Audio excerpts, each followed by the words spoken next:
I'm Michael Severson, Curator of Paleontology at the WA Museum, and I'm organising a field trip to this area just southeast of Exmouth.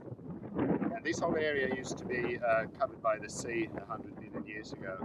So we are looking for various animals that lived in that ocean, in particular sharks and rays, but also extinct marine reptiles, plesiosaurs, ichthyosaurs and mosasaurs. So we'll see what we can find during this field trip. Hi, my name is Johan Lindgren and I'm a visiting researcher from Lund University in Sweden, and I work with a group of ancient marine reptilians called mosasaurs that lived about 98 to 65 million years ago. Hi, I'm Greg Milner. I'm a micropaleontologist and I'm a volunteer worker with the WA Museum on this field trip looking for mosasaur bones.